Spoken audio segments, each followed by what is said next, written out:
Our special. All right, here we go. Welcome to a chat with Frannie James, author of The Sylvan Hotel, a Seattle story. I'm Patricia Murphy.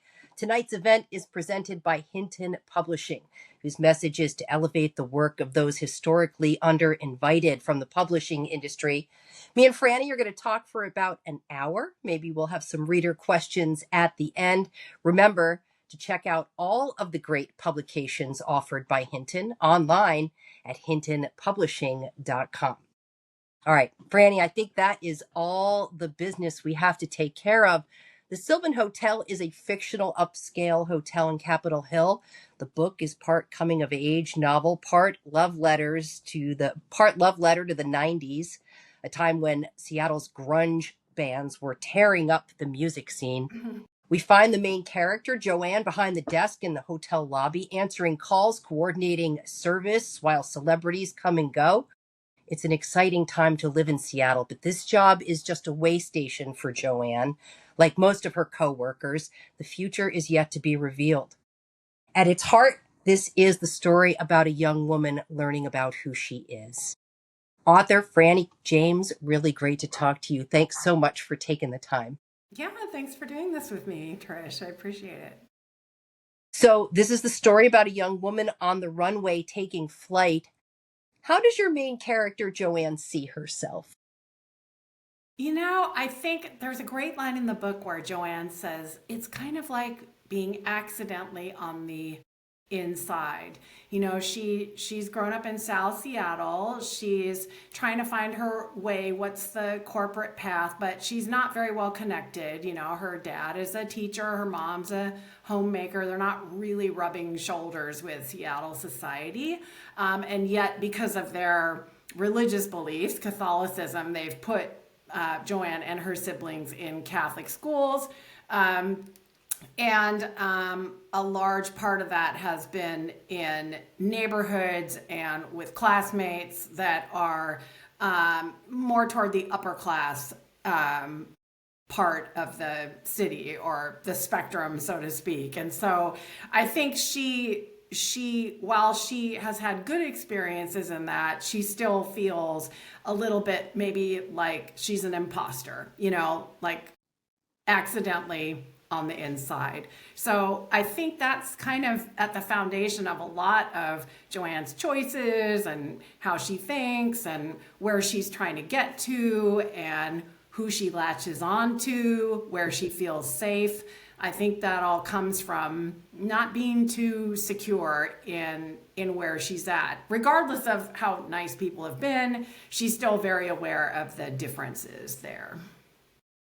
And the Sylvan Hotel is where Joann works, but it is also the epicenter for your characters. What kind of place is the Sylvan? Let's talk about that a little bit.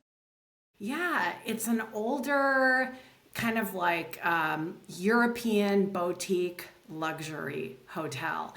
And what's great about the Sylvan Hotel is that most of Joann's teammates have just kind of collided all at the same age and they're all at the same place in life. Everyone's trying to get somewhere else. But they all have their little quirks and, charismatic personalities. There's a room service attendant who's very chatty. He's all about the latest dish, whether it's, hotel guest gossip or his favorite sports team or, the music scene. There's a pastry chef who, you might find all dressed in leather out at, Neighbors or one of the gay bars at night, but he's quite the, very proper protocol type individual when he's at the hotel making his very intricate pastries. There are various front desk staff. One, Joann's bestie, is studying, or actually she's substituting. She's trying to get into teaching.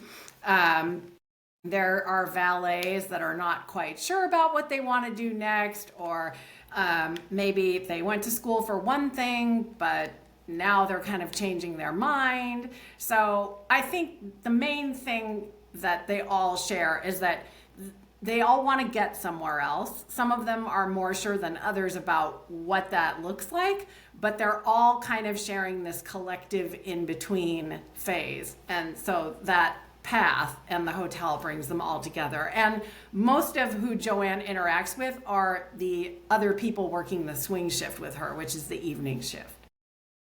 Yeah, and I wanted to talk about that because that swing shift, in a way, keeps them sequestered from the Yeah, rest of the world and yeah, creates an interesting environment. They often don't go to bed until after 3 a.m. Sometimes it's that's correct. 4:15. Yeah. Does it also hold them back? How does that function? That's an interesting question because, like, in one of the interviews I did, I was talking about how, if you're working 3 to 11 and you're all wired after your shift, who else is there to hang out with at 11 o'clock on a Tuesday night? Well, the people you just spent 8 hours with, right? So you might be with someone standing, side by side for 8 hours on shift. Then you go to the bar down the street afterwards and you're together for what, 12, 1, 2, 3 more hours. And then you have to sit in the car and do the debrief on what happened at the bar. So that's a few more hours. So I would think that, or I would say that there are pluses and minuses, right? Because the Sylvans, as I like to call them collectively, become very, very close. That's a found family situation, right? They obviously spend more time with one another than their partners, their families, sometimes even their closest friends. Sometimes they find themselves wondering, well, maybe now these people are starting to be my closest friends. And that can cause a bit of a dilemma at times, especially when it comes to partners and people who are in relationships, but then who are spending more time with people at the hotel. So there's a lot of great deep connection, but it can also cause confusion. And maybe it can also hold them back a little bit. Like I say, Joann's on this path. She's like, hopefully this time at the hotel isn't going to take too long. She's there to pay bills and she's going to be on her way. But she gets very sidetracked. The book spans about a 3.5 year journey with these people. And so I don't know, you can argue, does she regret those experiences? At the end, there's one character in the book that leaves before everybody else. He's kind of a more minor character, but at one point, Joann's like, was he stronger or lonelier, having, kept a little bit of distance between himself and the rest of the crew? Like, was he better off for it? Was he stronger, or maybe both? So I think there are pluses and minuses anytime you get into such a tight little micro community like that. Like, some of the best Yeah. connections in your life can be found there, but then, you might also be limited, and it can throw a wrench in other plans or relationships. Things definitely had a way of getting sidetracked in there Yes. for her. Yeah. Your book tries to capture Seattle during a pivotal time in the city's history. Members of famous bands are always checking in or out. Soundgarden, Alice in Chains, Courtney Love makes an appearance. So does the suicide of Kurt Cobain. After a certain point, grunge defined Seattle. And I'm curious what kind of texture you were hoping to add to the narrative by writing this book. It's interesting because people were asking, oh, a 90s Seattle book. What made you want to write a 90s Seattle book? But I originally wanted to write a coming of age book. I always thought if I wanted to write a book, if I was going to try my hand at a book, it would be a coming of age book. But 90s Seattle and my own coming of age experience all collided. And so a 90s coming of age story found me. I like to say the universe had plans, right? So I wanted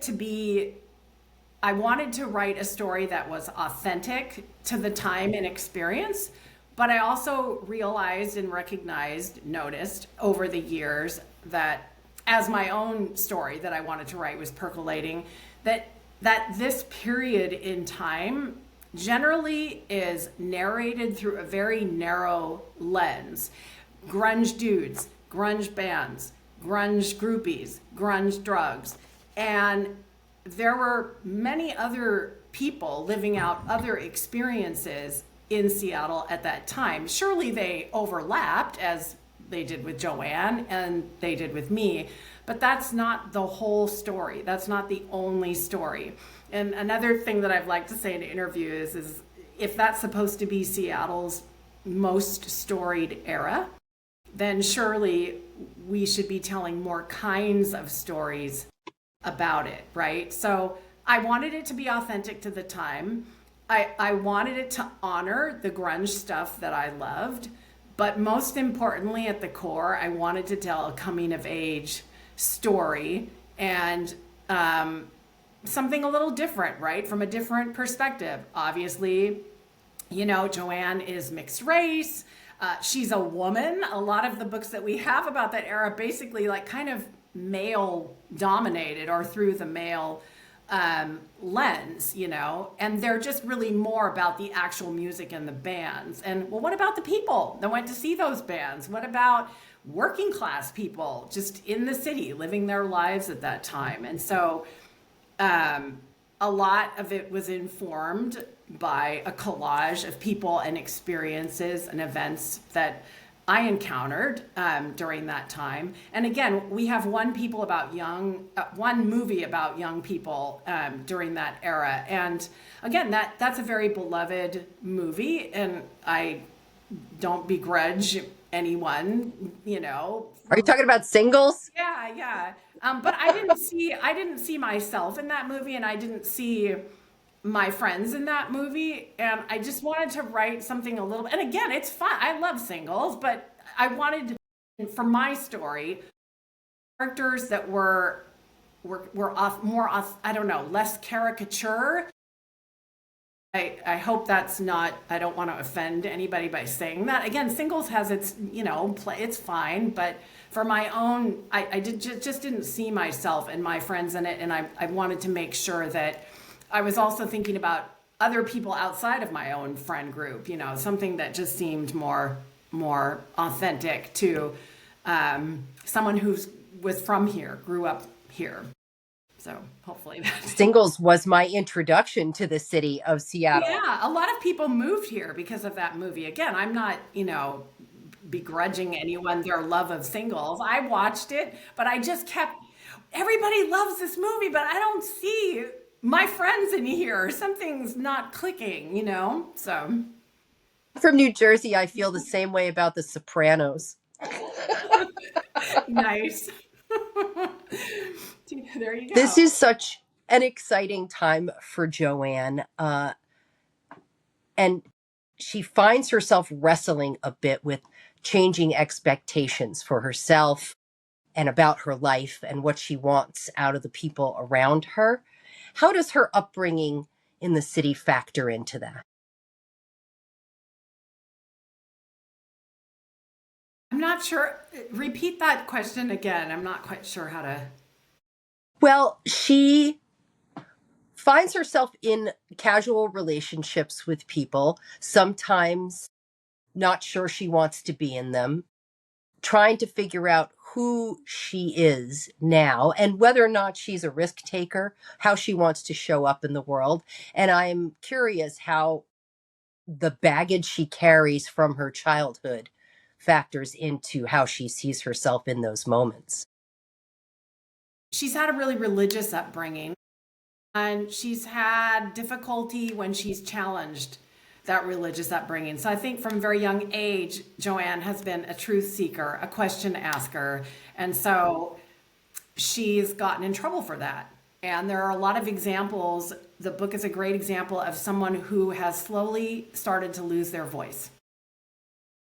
There are various points in her backstory where there are examples of, oh, she should say this, but, maybe not because of what's happened in the past. It's gotten her into trouble speaking up. And she's reached this place where she is loved by so many people. And while she wants to figure out and ask questions and is still asking questions internally, she doesn't want to rock the boat too much, I think, at this point. It's very interesting to be in one room with one set of people, be seen as kind of not holding value.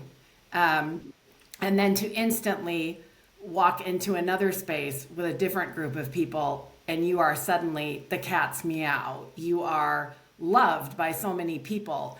And based on what's happened in Joann's past, in voicing her opinion or maybe trying to be herself, it's just gotten her into trouble, and she's lost things and people because of it. So I think while she's still trying to figure things out and ask questions, it's starting to be, she's not expressing as much as what she could be saying. She doesn't want to rock the boat this time around. So I think that has a lot to do with, how does Joann lose her voice? She's come to this very beautiful place where she's loved, but I think there's almost a desperation to hang on to that, because having not come from that and suddenly having that, she's not going to screw it up this time, right? So she finds herself in some situations where she's maybe willing to kind of, okay, I'm just going to bite my tongue, or what does this mean? You know, there's a couple of monologues where, what is going on here? What does this mean? But she has stopped voicing those things out loud. So, yeah. She also has trouble asserting herself in situations where she has an opportunity to meet with someone who could open career doors for her. Yeah. She has repeated meetings where she never really gets to where she wants to be in these conversations. Again, don't screw it up. Don't screw it up. Yeah. I think there's one line he checks in. She's like, don't sound like a bimbo. Make sure you say, just whatever you do, don't screw it up. And that all has to do with what she says, right? Or what she expresses. And I think, yeah, that's actually a really good question. Like, what in her past has led to this, where she's gotten to a point where she's obviously intelligent. There's good questions that are being asked inside, but why is that not being verbalized? You know, what's going on there? That a lot of that becomes an internal battle with herself. And when it comes to actually confronting or actually saying what she needs to say, there's some kind of wall there, you know? Mm. The Sylvan crew hang out regularly after work to decompress, which is a great opportunity for you to include all kinds of local places, some of which are no longer around. How did you choose what to include in the book? And let's talk about some of your favorites. For two hotels in the 90s, and one of them was Kitty Corner from a very famous dive bar. So that was probably my favorite spot. I think there was a year where we broke the record, and I think we went there like every night, or at least every night we were working, right? I remember stopping by the hotel years later, and somebody was like, "Oh, we heard there was a crew here that used to go to that bar like every night." And I just kind of giggled to myself, "Yep, that was me." But yeah, there were a lot of great venues at that time. The key being, and what was very key is that you could afford to go out, right? That's what was so great about the city at that time. There was a lot of cool stuff happening, but it was still accessible to working class people. So I love the Vogue. A friend of mine was feeling very antsy one night. She wanted to go out and check something out beyond just drinking Bud Lights in a dive bar. You know, she's like, I want to dance. We're young and we should be, and I was like Joann, kind of scaredy cat, but also that bold streak at the same time. So I'm like, oh, why the hell not, So we went, and the Vogue was very fun. You had goth girls dancing next to you, and then like metal people over here, and punk people passed out in the bathroom or whatever. It was just very, I don't know. It's so weird because it was supposed to be this underbelly of Seattle, but I actually felt very safe there. And everyone in there there was just a great feeling of community and celebration and joy of just coming together and listening to this great music and being alive, right? Young and alive. It was a very in some ways, uncomplicated time for the Yeah. city of Seattle. Yeah. Cigarettes were $3 a pack, and I think in your book that's the hotel price. Yep. It was So, indeed. Marlboro's $3. Yep. man, that you could afford, like you said, to go out. Mm-hmm.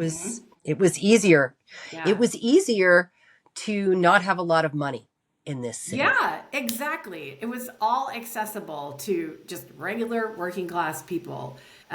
You could even go like that. What was so cool is we vacillated between, we had the dive bar one night, we'd go to the Vogue another night. Then there was the Frontier Room, which was a really grungy dive across from the Vogue. But then there was Queen City Grill, which was a little bit more elevated. But then you had Belltown Billiards downstairs. But then we dress up and go to fancier restaurants for, our hotel annual Christmas parties. So there was just such an array. But the commonality again was it was all accessible. But that's the pros and cons of being on the brink, right? There's cool stuff happening, but it's only going to be accessible for so long before everybody else figures it out, right? True. It's true. And I still miss the Cam Lane. I still miss the Cam Oh, Lane. yeah. I Best date in the love the city. Camlin. Yeah. Best date in the city. Ah, yes. Well, throughout the book, the characters begin to take flight. And for Joann, this becomes both clarifying and motivating. What is changing for her? What is she beginning to understand about herself? That she needs to be the person um, to help move her forward. That she needs to somehow figure out the next phase for herself. Joann's had a lot of difficult experiences in life.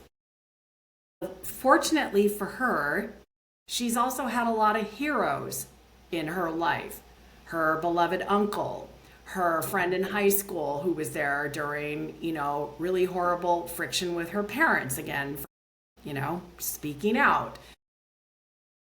There's a valet that constantly looks out for her in a workplace that is rife with, there's a lot of sexual harassment, misogyny, and it's comforting to have someone that's got your back. But as people begin to continue on their own paths, I think Joann has to somehow figure out now how she's going to be her own hero and get on with it, right? That she needs to depend on herself first and foremost. So, Yeah. Let's take a couple of reader questions. We have a bunch here. The first one I have here is the novel holds a lot of quiet tension rather than big spectacle. How did you think about pacing and restraint and trusting readers to sit with ambiguity instead of resolution? this is a very difficult one because for me, a big piece of that was I have to write the story that I want to write and take a leap of faith, do that story to the best of my abilities. But your question is right on point because we are in a time where romantasy and Gone Girl type mystery thriller stuff, and again, I don't have any issue with that, but it is what it is, where those genres are peaking right now. So here's this story that I have, like Toni Morrison said, you need to tell the story you want to hear. And this is the story that I was ready to tell. How do you do that in a way? How do you write a slow burn that keeps up a good pace? Or like what I've said before, a fast slow burn. How do you write a fast slow burn and keep it, authentic and immersive and really still address universal themes and tropes, like stuff that still applies today? And I thought about, why does West Side Story or Grease or The Outsiders still have staying power? And I think at the core of those, again, it's all wanting to be loved and to belong. And so I tried to really remember those pillars in writing this story, like what really, when you're that age, or when you're going through a coming of age experience, what are the things that really pull at you? And so I just tried to keep those pillars in mind and to also know that I'm not writing to a trend. I'm writing to this story that I believe in, and I'm just gonna go for it to the best of my ability. And I haven't written any other books, but I'm also a professional writer in my day job, so hopefully that helped a little bit, just like skill wise. But there's no magic formula. I think you just have to know that this is the book that I want to write, and be clear on that with yourself first and foremost, and this is why, and these are the points that I want to communicate, that the brutal but beautiful thing that any coming of age experience can be. So Yeah. no magic answer there, but A leap of faith, too. A yeah, leap of faith. yeah, big part of it. All right, here's another reader question. There's a strong sense of longing running through the book, longing for stability, connection, or escape. How did you decide when to let that longing remain unresolved? And what do you hope readers carry with them after closing the book?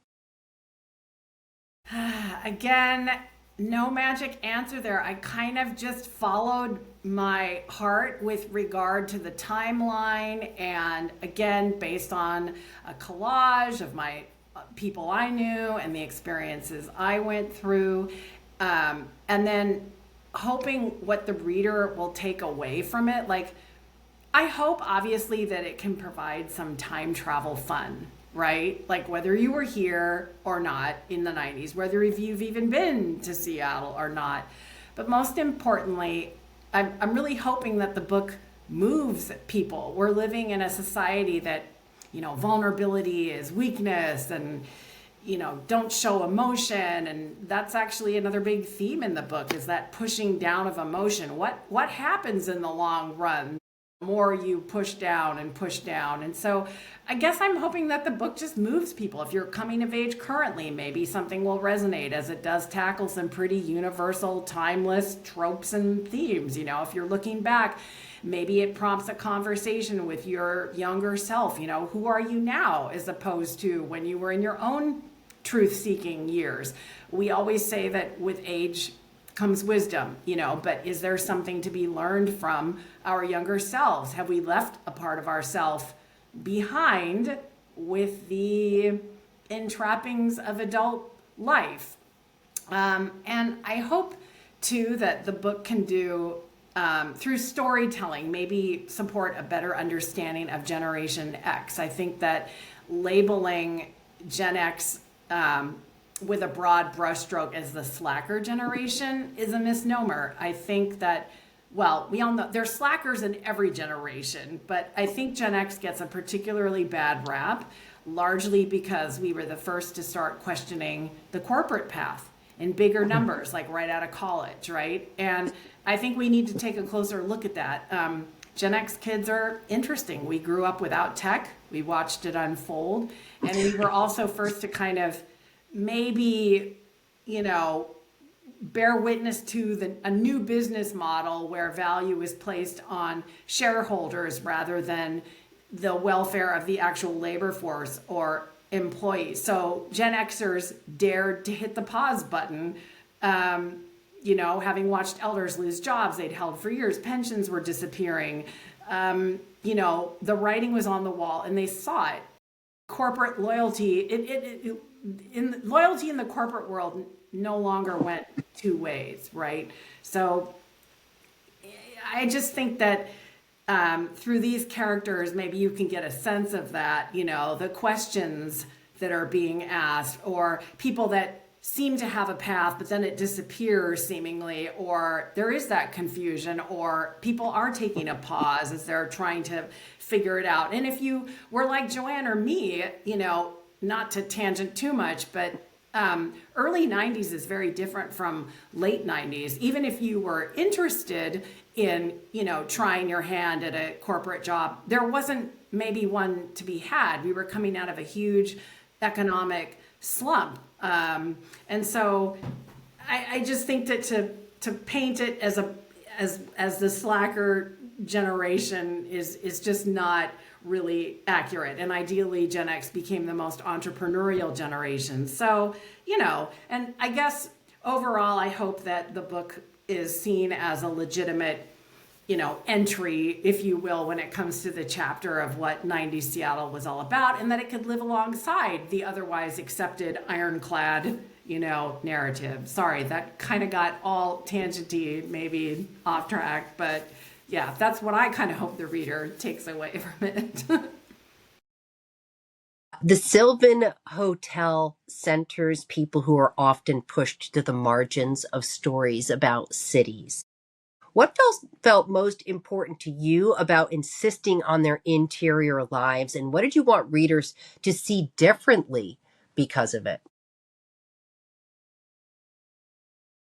Said, not everybody was, a drug, Seattle had a very infamous heroin problem, drug culture.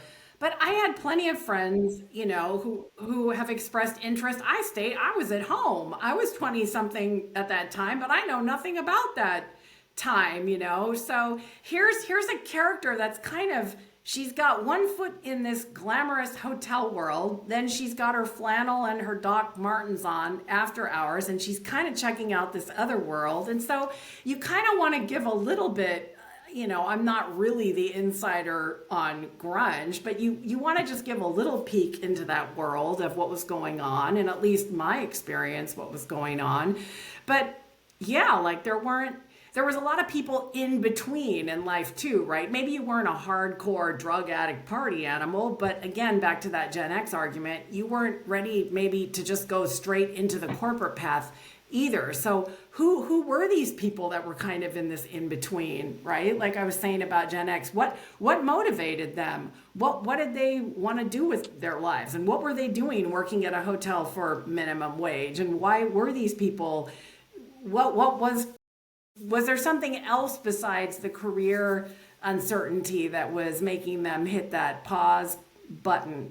When you are given a chance to really bond with people, does it start to maybe change up your own values and priorities a little bit? So anyway, long-winded again. Well, and in a way, Joann sees and is involved in this microcosm and starts to realize for herself where she wants to show up in all of this and how this matters. She wrestles with other people's drug use in her own relationship.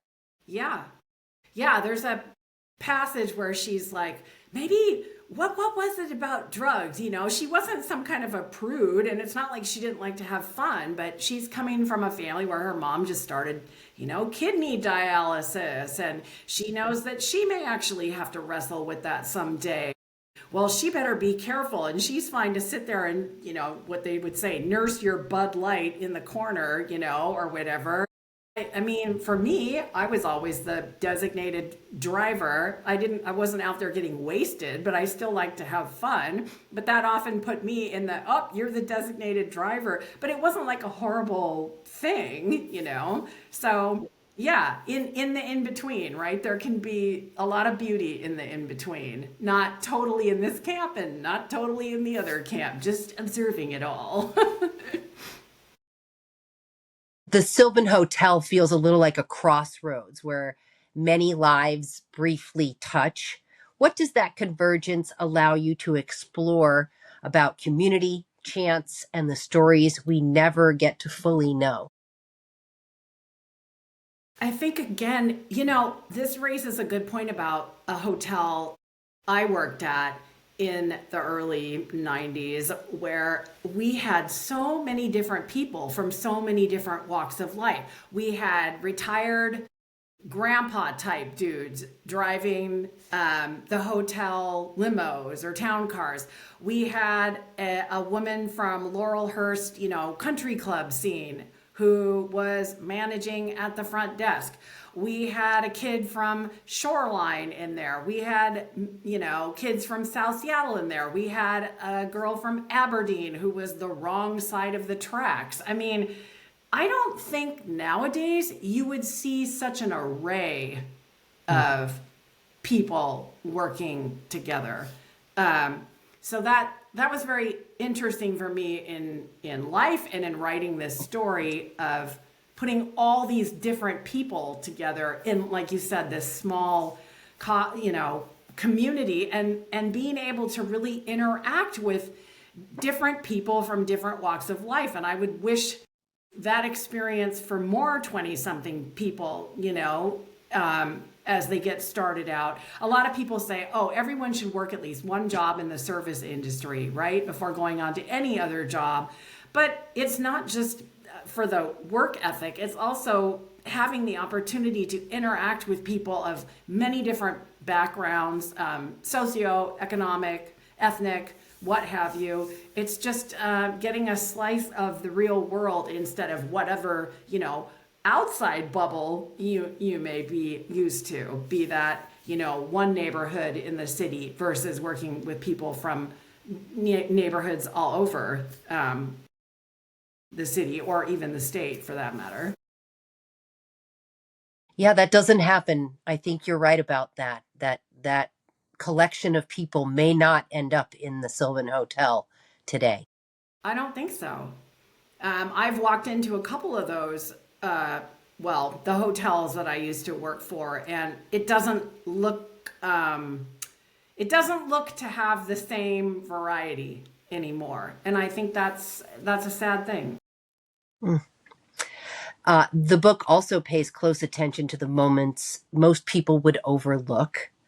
What draws you to the quiet in between spaces of people's lives? And what do you think those moments can reveal that big dramatic scenes cannot?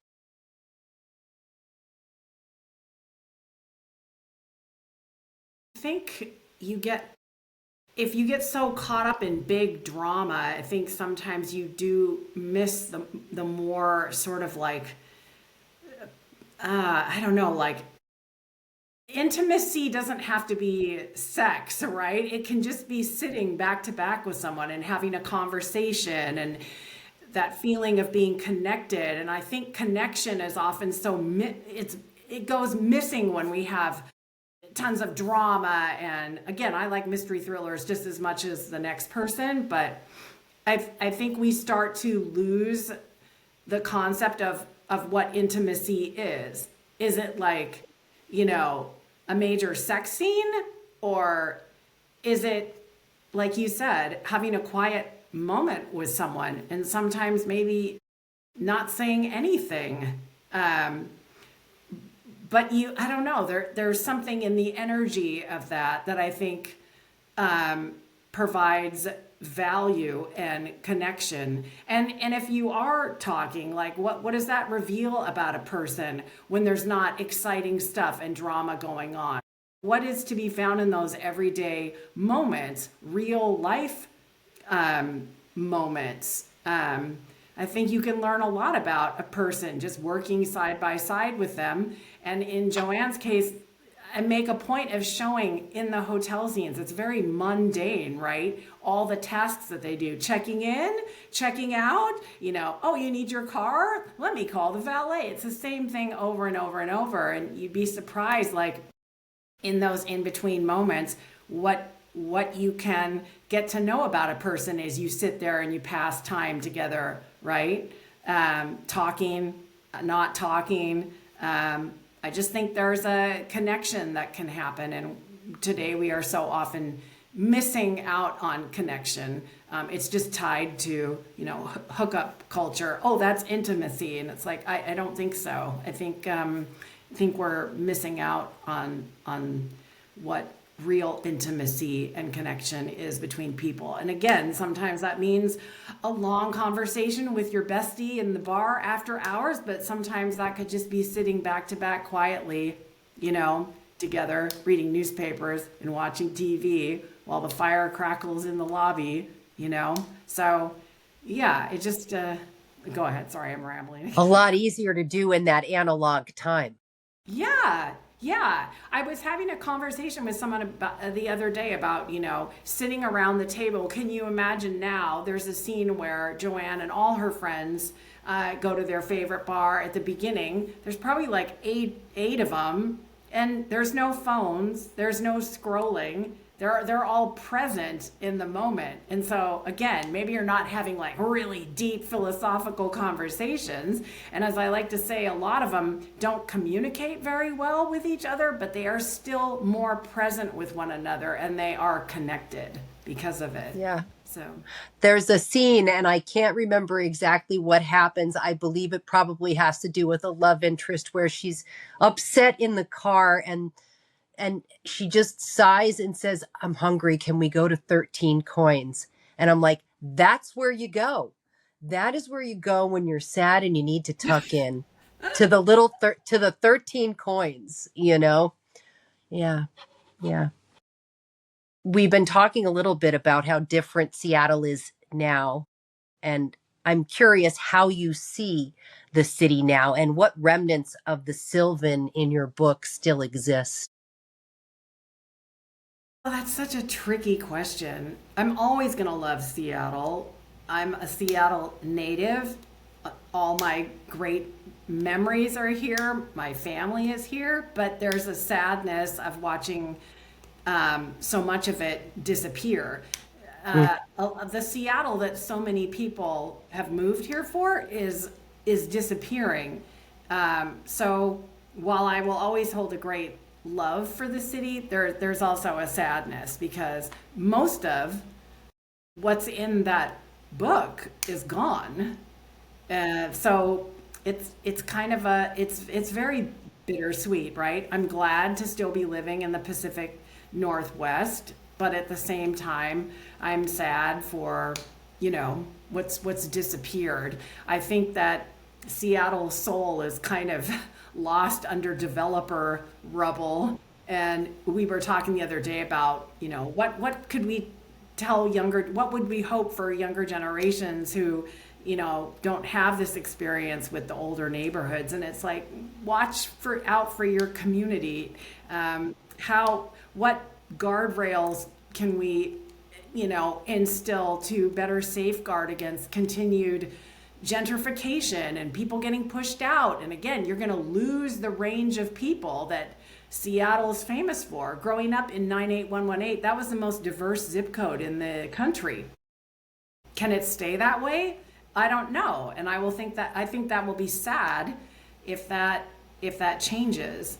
And that so yeah, a lot of what I love doesn't exist anymore. But we were also talking in another interview about are there places in the city where I can still feel the old Seattle? And for me, that would probably be the Pike Place Market.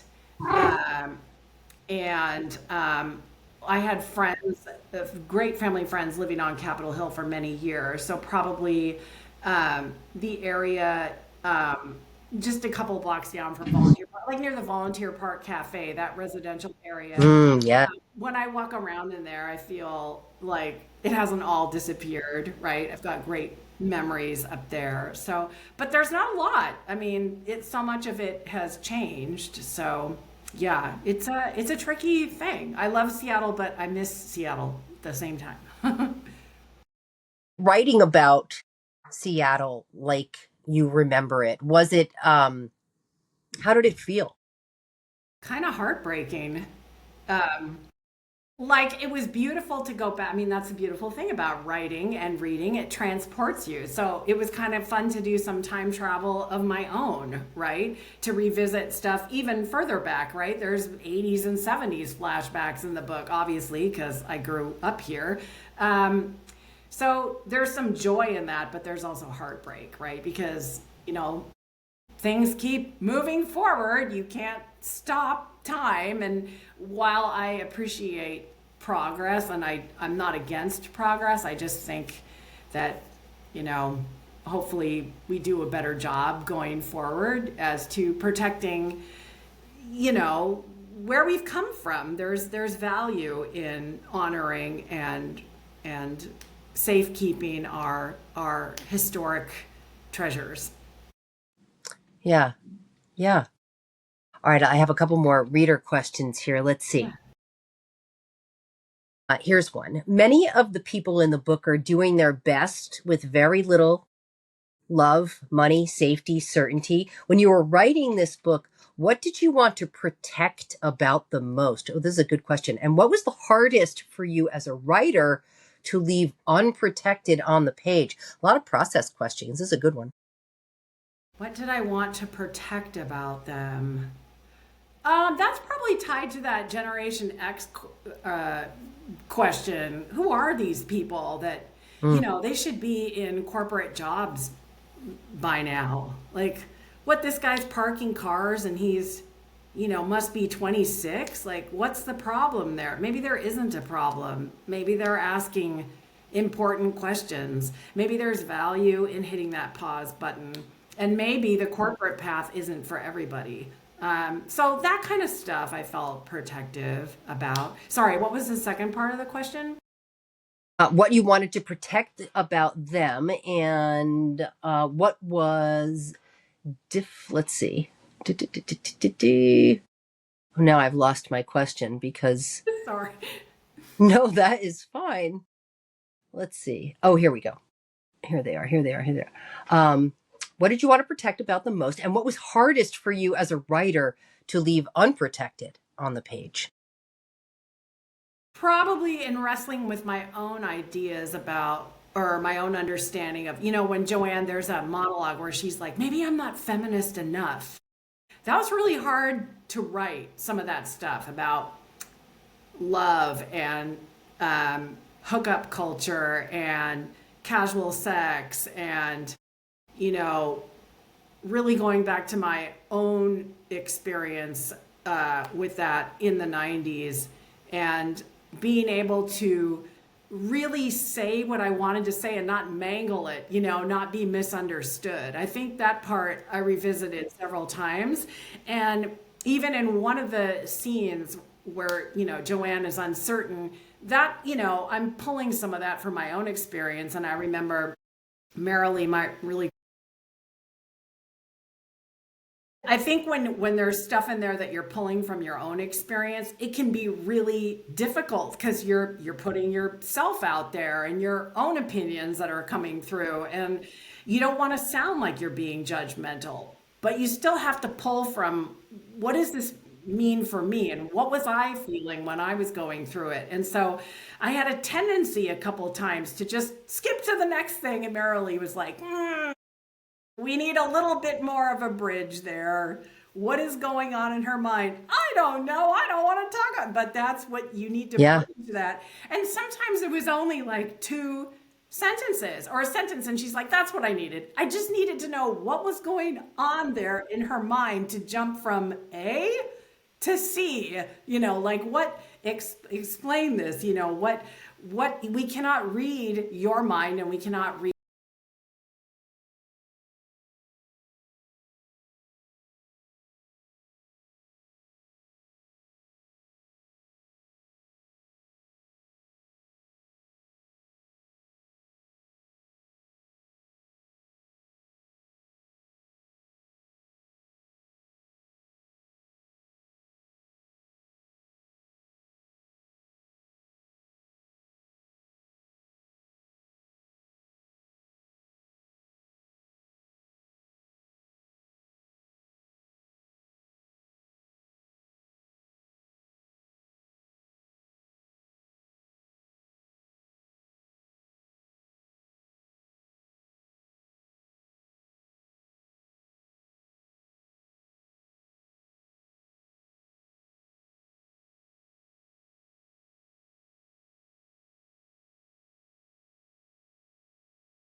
And Joanne does find herself standing up in situations and taking control where she maybe in the beginning of the book would not have. She has a very forceful incident where someone puts their hands on her and she pushes them away, which is maybe out of character for the initial introduction of Joann.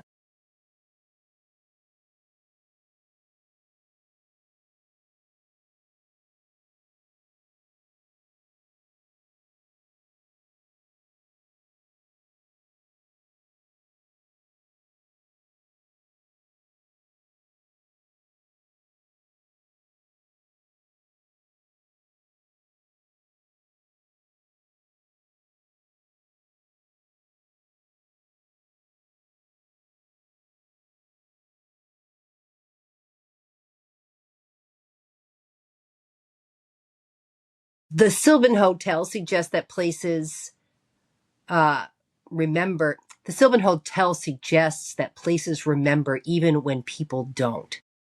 As a writer, how do you think about memory, both personal and communal, as something that lingers beyond any single character? Ooh, that's deep. That's a reader question.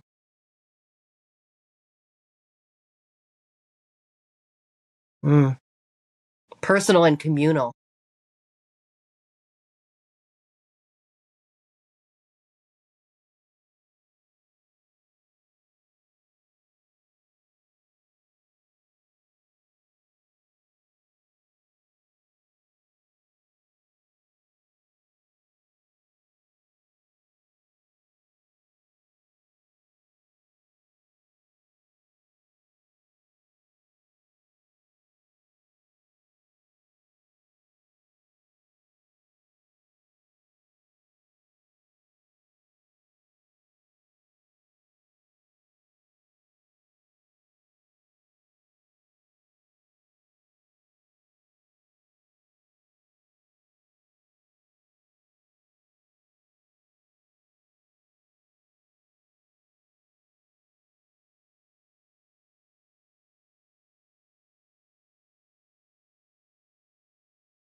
We all have stories we tell ourselves about who we are in the world, you know.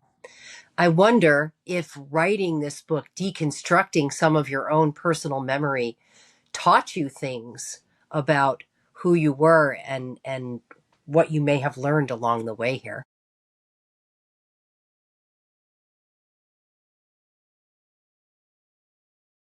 Yeah.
This is your first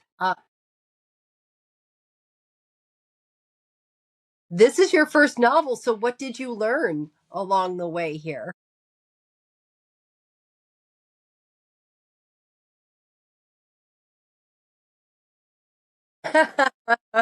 Yeah.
You have another novel in mind? You're going to go through this again? Are you excited? How do you feel at the end of this?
Fantastic.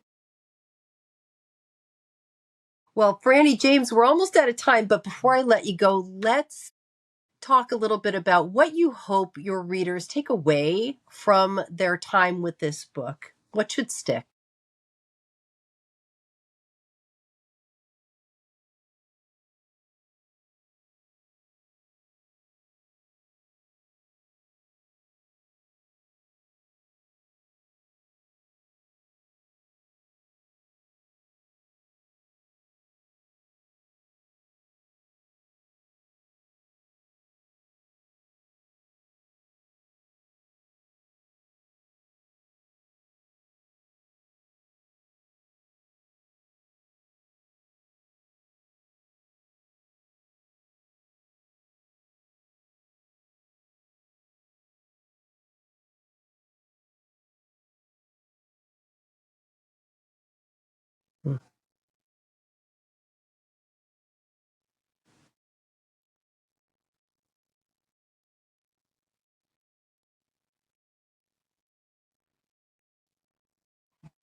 Well, it certainly captured that electric time of your life and that in between piece of trying to figure out what's next, where the possibilities are almost endless in your mind and not at the same time. Really fun novel. Frannie James, thanks so much for taking the time.